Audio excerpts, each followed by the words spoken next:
Good afternoon, guys. I'm Chris, and welcome back to this Wednesday's episode of Rift Amps. Couple more things have arrived for service. I'll just go through with you what we got out the front here. So the high watt's all now done, waiting on collection. Do you remember the AC10 that I had in recently? Well, that's come back because it has, as is often the case, it's got a very microphonic EF86. So I've just got to find a nice low noise replacement for that one. We'll go through that. We'll go through sort of all out. Still waiting to get on with the Gibson 79 RTV. So I need to go through that. That's probably going to be in the next couple of episodes, so do look out for that. We've got the Watkins Copycat down there as well, still waiting for its service. This is an Ampeg B15NB, which is coming for service. Now, I'll go through this in more detail because it's really cool. It's in immaculate condition, original dust cover as well. It was imported from America a long time ago, and the owner had it fully serviced, had a 240 volt conversion done to it with the correct power transformer. But that was 18 years ago, and it hasn't been serviced since. So it's well overdue for a check over, make sure it's, a clean bill of health, make sure we're all good. And this is Ollie's drip edge silver panel, the one that we're doing the board swap on. So that's due to get on the bench at some point. That's the cabinet for my Super Reverb, the one that I'm doing the restoration on. More on that some point in the future. Basement 135, etc, etc, etc. Weather update, sun's out again. It's gorgeous out there. A bit cold. The temperature has dropped, but the sun is out, which always makes the day better, doesn't it? Love it. Anyway, Q&A time. Not many this week, or not many questions this week. Lots of comments, and I appreciate every single one of them, but not many questions. So you know what you've got to do for next time. Anyway, 74 Canal says, "Hello, Chris. This champ sounded really good." Talking about the silver panel non-vibro champ. Speaking of which, I just put up a 5F2 kit from Tubetown, and though all voltages are in spec, I get a strange fuzzy distortion on top of the notes as they tail off, even with a clean tone at low volume. I tried another speaker, swapped the valves with no effect whatsoever. Did you ever come across such an issue, or do you have any ideas to sort it out? Well, could be a number of things, but as you've already done the idiot checks, speaker, check your voltages are kind of where they need to be, things like that, then you need to get that amp on a scope, see what's going on, because there are clearly some underlying problems that are causing your issues. So find your local tech, pay for an hour of his time, get him to scope the output of the amplifier, have a look what's going on. It's probably a lead dress issue. Usually is on kit builds. So it might be worth getting it scoped out, but you might just want to maybe move any grid wires away from anode wires, or get them as far away as you can. You might need to add some snubbers across your anode resistors. But easiest way to do it is just get it on a scope, get it checked. Any competent tech will find the issue very quickly. And take it from there. Wish you all the best for your business in these troubled times, and I love your videos. Well, thank you very much indeed.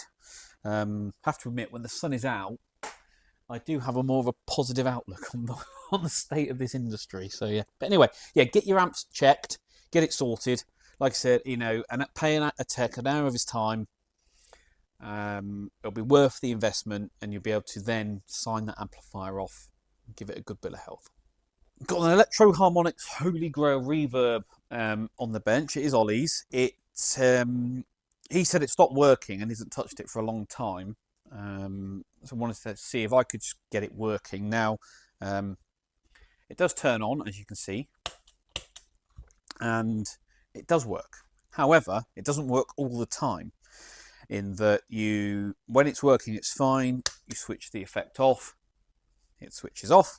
You switch it back on, and then you get no effect whatsoever for around 10 seconds or so, and then suddenly it clicks back in and it works fine. So yeah, going to have to go through this, work out what's going on, where in the circuit that disconnect is. Now, quick look on the internet, do a bit of cheating. Tells me that it's going to be either one of two issues. It's either going to be the switch itself, the slider switch, or it's going to be the 3 PDT foot switch here. So those are the two common issues with the DC jack version of this pedal. So I'm going to go through it, see if we can work it out. Being that these aren't particularly valuable, it's kind of a do it as quickly and as cheaply as possible, because they're not worth a lot, so there's no point spending a lot of money on it. And if we can get this thing working just by cleaning switches and whatnot, then we will do. So once I get an update on that, I'll come back to you, let you know. Right, Daniel Saturnino, apologies if I get that wrong. How dare you be honest and fair with your clients? That's not the industry standard. Yes, well, you can't win. Whatever you do, you can't win. So I think being open and honest is probably the best way to do it. If you get a customer who is clearly being unreasonable or being a bit of a diva, I think you're well within your rights to say, to stand your ground and say, this is how I do things, take it or leave it. But yeah, I'm certainly not going to try and bend over backwards and help you out if you're just going to be rude and unreasonable. So anyway, thanks for your comment, Daniel. I do appreciate that. Sorry, right, yes. Anthony Wyatt says, just checking why the output and mains transformers in the AC30 look like they are not at right angles to each other. Is it just me? No, they're not at right angles to each other. Now, you're probably thinking, well, I was always told that they needed to be. And you were told wrong. When transformers are within close proximity to each other, then one way to deal with electromagnetic coupling is to place them at 90 degrees together, or place the windings at 90 degrees to each other. But that's only when they're in close proximity and they're interfering with each other. On an AC30, those transformers are as far apart as possible. They're at literally opposite ends of the chassis. Same if you go and look at old 100-watt high watts. Those transformers, they're at the same orientation, but they're so far apart they don't interfere with each other, and therefore they're not noisy. So that's a classic example. It's not your fault, of course, Anthony, of always being told one thing, but not being told the reason behind it. And the reason behind it is you only need to do those things when they're in close proximity. That's the bit that's always missed out. So yeah, you'll see it more and more often. But where you've got transformers, I hate using that word literally, but as far apart as possible, quite often you don't need to, and there might be other reasons that they've done that, mainly packaging and spacing. But yeah, that's all it is. You only put them 90 degrees if you need to. I think I'm coming down with something. I keep getting these slight dizzy spells. I think it's just lack of sleep, to be honest. But yeah, and I keep humming tunes in my head, which I'm getting more and more earworms all the time. But they're all Christmas songs, and I don't know why. I don't know what on earth is going on. But I've been humming Christmas songs all day, and we're approaching the end of March. But I just can't get Jingle Bells at the moment out of my head. That combined with waking up really early every morning at the moment, I think I'm coming down with something. So, but I just stood up from the soldering bench a bit too quickly, and I went all dizzy. And I haven't had that happen to me in quite a long time. So I think I'm about to be hit with a lurgy, which is no good, because I really can't afford to be unwell at the moment. Not good. Not good at all. Anyway, just marking out the back panels, or the back panel itself, on 2 more Ainsley Lister Signatures.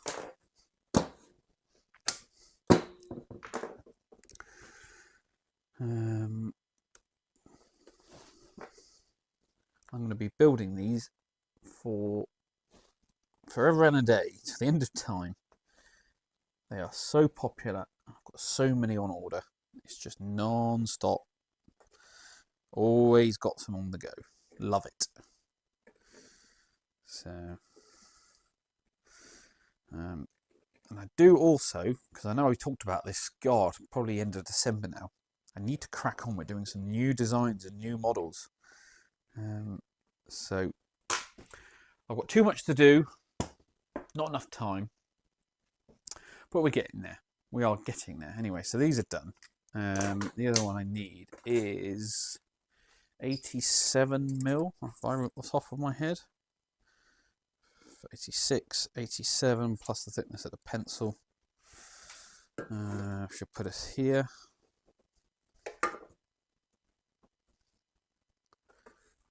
And that's the point for the IEC socket.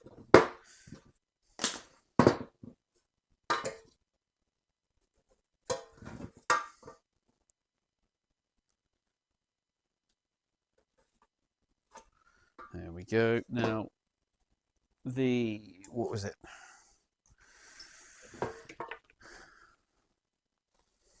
So they are 2.5 inches, so 1.25. 1.25 plus a little bit more up from the bottom. Gives me that centre line there.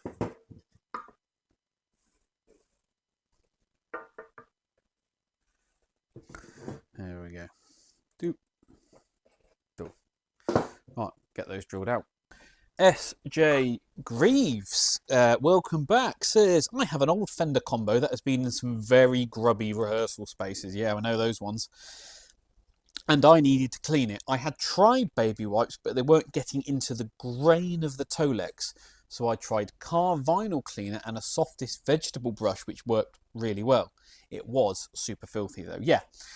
So for proper deep cleaning, baby wipes might not be the best option, but as I did say, it's for your everyday your day-to-day cleaning, not those deep cleaning jobs where you might need to be a bit more aggressive with it. But for your daily or weekly wipe down of your amp, baby wipes are perfect. They clean really well. But yeah, if you've got a super dirty amp, sometimes you do need to get in there with something a bit more aggressive, a bit more hardcore maybe. That's what I'm looking for. But yeah, I've seen some absolutely filthy amps before. It makes you wince sometimes, especially when they've got that old smell. 40 years of tobacco and whatnot, and sweat and grime and grease. It makes you gag a little bit when you clean them, especially when they get hot and you can smell it in the amp as well. But yeah, for everyday cleaning, baby wipes, that's your starting point. You don't need to go more aggressive than that unless it's super dirty. Okay, Ollie's Bassman then. So this is the one that we're going to put a new board in. We're going to make the left channel 6G6B blonde Bassman, and we're going to make the right channel AA864 black panel Bassman. So he's got 2 voicing options there. Really cool amp. However, it does have an issue, and the issue is that he said, looking at my notes, it suddenly went low power. You're still passing audio, but really low output. So my rule is you never modify an amplifier that's got underlying issues. So we need to find out what the cause of the low power is first, and understand what those issues are. Then once I know what those are, or at least fix them, or at least understand them, then we can go ahead and put the board in and all the other bits and pieces that I need to do. So, but yeah, absolute cardinal rule: do not modify an amplifier that is unhealthy. So let's get this thing apart, stick it on the test bench, and see what it's doing. And finally, Captain Ron says, problems, not issues. Issues are magazines and newspapers. Well, I'm pretty sure you're wrong about that, but it might be an American versus English thing. So let's have a look on Webster's, shall we? Which is the one I believe you Americans use. Issue. A vital or unsettled matter, a concern or a problem. We'll leave it at that.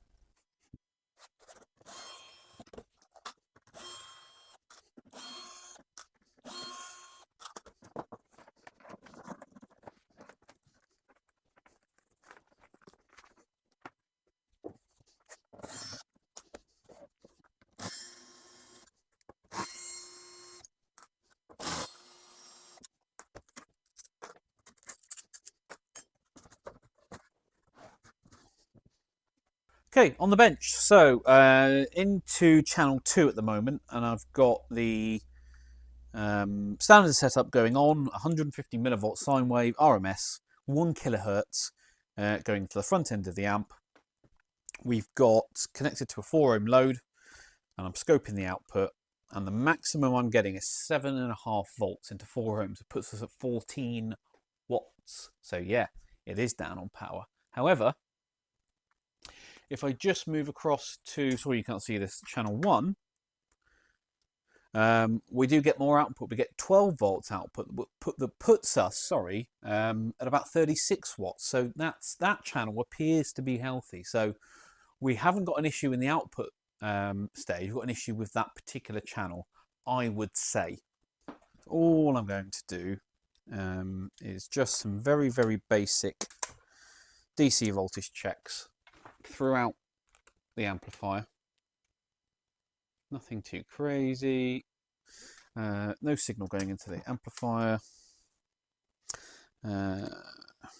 Just do a quick plate voltage. Anode voltage on the output stage, 428 on that side. We get in there.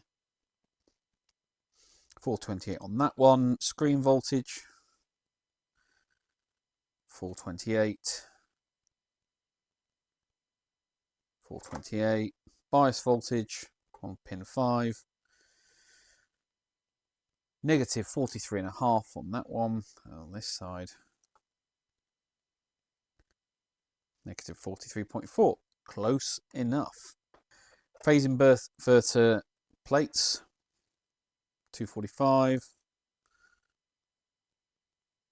248, fine. Phase inverter cathode, 100 volts. V123 cathodes, 1.7. 2.4. It does seem a little bit high. Might be right though. Anodes, 253. 193. This on this channel, channel 1, 369. I have to double check whether that's right. Cathodes, come on. Well, that cathode's dead. Is there a valve in there? There is a valve in there. What about the other side then? Oh, there isn't another side. So this side here, can you see? V2B, anode voltage really high, but they've got no voltage on the cathode, which means that valve isn't conducting. Is it getting warm? It's getting warm, so it's got a heater current. I think we've got a dead AX7 in there, but why would that channel still work though? Where do you get your... Have we changed the configuration of it slightly? Maybe we did. I need to go through it and double check my work. Anyway, let's go back and check this dead channel then. Both of those cathodes are conducting. 253. Okay. So that goes there, and then that comes in here, and then this side comes out here.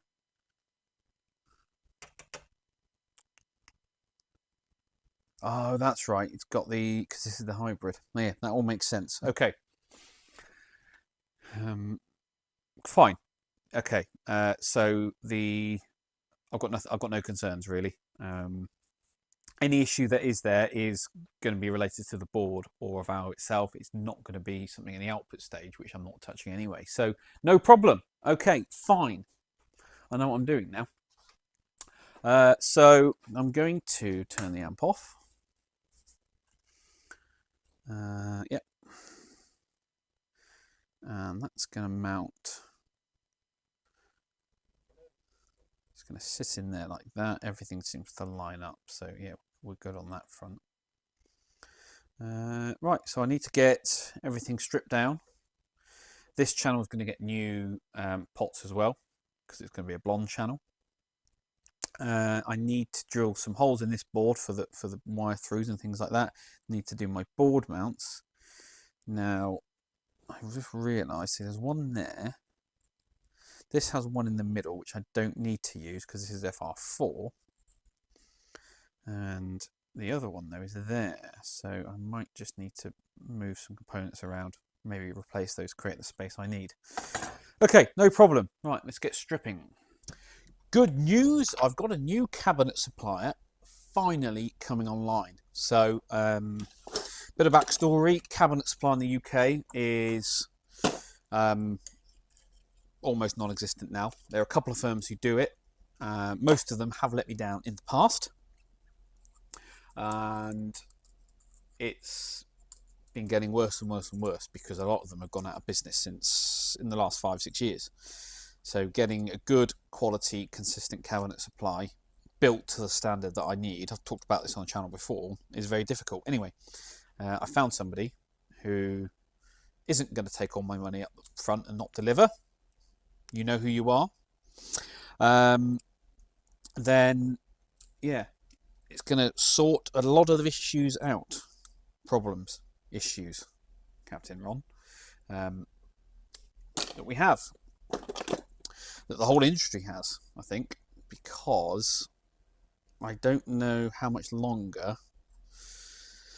small firms like me can go on unless you can buy 50 or 100 cabinets at a time, or at least, you know, not get into super stupid lead times on stuff.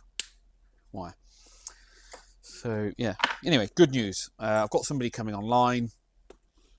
The build standard, the fit and finish is AAA grade, incredible. So I'm really excited to bring those online, and along with my other two who I use, I've now got 3 avenues of cabinet supply, which just speeds everything up. It's yeah, it's it's something I've been trying to sort out for ages, and as I've mentioned before, the problem is there's no money in cabinets, or there's not enough money in cabinets for a small builder. So yeah, it's tough. It's real tough. So that's why a lot of them gone out of business. Material costs go up. People aren't prepared to pay X amount for a cabinet. So unless your volume's there, you can't meet expected price points and all those other things. So a lot of small guys have just got out of it and gone into doing other stuff. I know of a really, really good guitar builder who has just closed his workshop up. He took a job running somebody else's wood shop, doing all sorts of bits and pieces, because you know you got to make a living. So he's going to still building from home in his spare time, but doing it, you know, from a premises just doesn't make financial sense for him anymore, which is a shame because he's a cracking builder, an absolute incredible guitar builder, but he's not doing it anymore. Yeah, giving it all up. Another one goes. So yeah, as I always say, support your local builder. Guitars, amps, pedals, wiring looms, whatever it is. Support your small local builder. Thanks.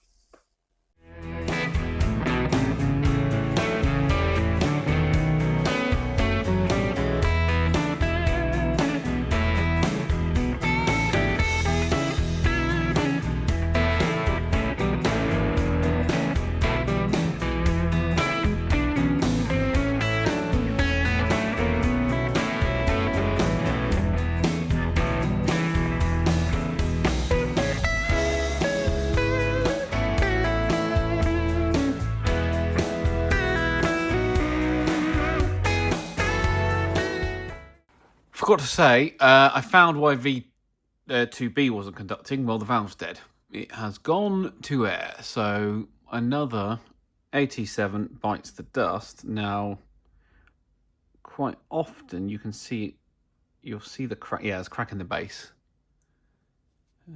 Can I show that to you? A couple of cracks around the pins. So it's often where they go, loses its vacuum. So that's dead. Never mind. Anyway. Board removal. What am I missing? Oh, one more wire.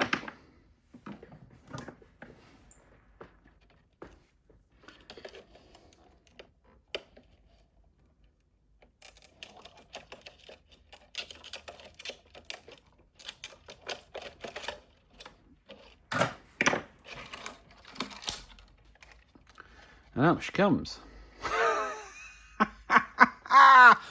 Look at the excess solder under there. Look at that one. That looks like my pimples when I was a teenager. God. That's unbelievable. Right. Out you go. That's going to be my template for the mounts on the new board. Right, I'm going to carry on. Cleaning up, sorting things out. Essentially on my new design, it doesn't use V2, so V2 is going to be removed. You can't even see what I'm talking about. V2 here, V2 is not used. So V1 is for channel 1, V3 is for channel 2, V4 is your phase inverter. So V2 gets eliminated. We're going to keep the socket there, but it's not going to do anything. Ollie also wants me to swap out the 2 octal sockets, put some new sockets in whilst we're doing all of that. So, yeah, quite a bit of work to do, quite a lot of sorting out, rewiring, optimizing, all that stuff. I've done a layout on the computer that I'm going to follow and do everything properly, because this needs to be a beautifully sounding Bassman that's noise free without any of the issues. But you can see we've got quite a dirty chassis in here, so we've got a lot of cleaning and sorting out and whatnot to do. So yeah, I'm going to crack on, but hopefully you enjoyed that. Yeah, I am on the hunt for another Bassman like this for myself. 50 watter, 45, 50 watter. So if anyone's got one for sale, let me know. Well, that's it then, guys. Thank you very much for watching once again. As always, please give this video a thumbs up. All your comments and questions down below, please. We do need lots of those for the weekly Q&As. Hit the notification bell, subscribe if you have not already. If you're feeling super generous, please join the channel like these guys have, and I will catch you all at the next one.